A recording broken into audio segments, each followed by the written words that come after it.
আসসালামু আলাইকুম, কেমন আছেন? সবাইকে আমন্ত্রণ। অত্যন্ত দুঃখের সাথে জানাচ্ছি, সৌদি এয়ারলাইন্সের আজকের যতগুলো ফ্লাইট আছে বাংলাদেশের উদ্দেশ্যে সবগুলো ফ্লাইট ক্যান্সেল ঘোষণা করেছে। আমি স্ক্রিনে দেখাই প্রথম যে ফ্লাইটটি, এটি কোন জায়গার জন্য? জেদ্দা থেকে। ফ্লাইট নাম্বার কত? Flight number 808। জেদ্দা থেকে ফ্লাইট নাম্বার 808। এই ফ্লাইটটি অলরেডি ক্যান্সেল ঘোষণা করেছে বাংলাদেশের পরিস্থিতির কারণে। এবং একই সাথে আপনাদেরকে জানিয়ে দিচ্ছি, এয়ার আরাবিয়া এবং এমিরেটস এয়ারলাইন্সের বেশ কয়েকটি ফ্লাইট কিন্তু ক্যান্সেল হয়েছে।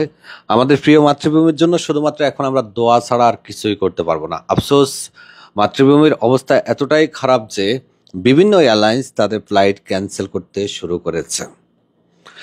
এছাড়া রিয়াদ থেকে যে ফ্লাইটটি, বাকি যে ফ্লাইটগুলো ঠিক আছে, সব রিয়াদ থেকে ওইগুলো আজকের ফ্লাইট, আগামীকালের কোনো ফ্লাইট ক্যান্সেল আছে? দেখো তো একটু।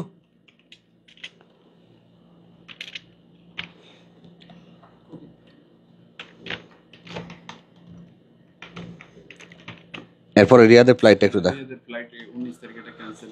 রিয়াদের 804 SB যেটা 4টা 10-এ ছেড়ে যাওয়ার কথা, সেটাও অলরেডি ক্যান্সেল দেখাচ্ছে।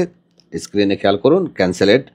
এছাড়া আগামীকালের জন্য কোনো ফ্লাইট ক্যান্সেল করেছে কিনা সেটাও আমরা একটু চেক করার চেষ্টা করতেছি। আজকে রাতে এয়ারপোর্ট থাকবে, ওইটাও ক্যান্সেল। ফ্লাইট নাম্বার কত?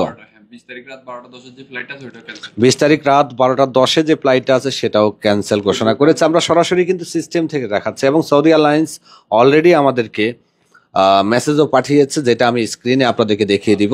20 তারিখের বাকি ফ্লাইটগুলো ঠিক আছে? 20 তারিখে একটা ফ্লাইট আছে 804, ওইটা এখনো আপাতত কোনো আপডেট। আচ্ছা, 804 যে ফ্লাইটটা আছে 20 তারিখের, সেটা এখন পর্যন্ত কোনো আপডেট আসেনি। কিন্তু এর আগের যে ফ্লাইটটা, রাতে যে ফ্লাইটটা, দিবাগত রাতে যে ফ্লাইটটা, সেটা অলরেডি ক্যান্সেল দেখাচ্ছে। এবং বিকেলের যে 4টা 10-এর সেটা ক্যান্সেল দেখাচ্ছে।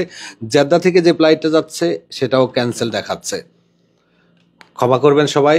আসলে এই মুহূর্তে প্রিয় মাতৃভূমির জন্য দোয়া ছাড়া আমরা প্রবাসীরা কিছুই করতে পারবো না। এই পরিস্থিতিতে সব থেকে বেশি ক্ষতিগ্রস্ত হচ্ছে প্রবাসীরা।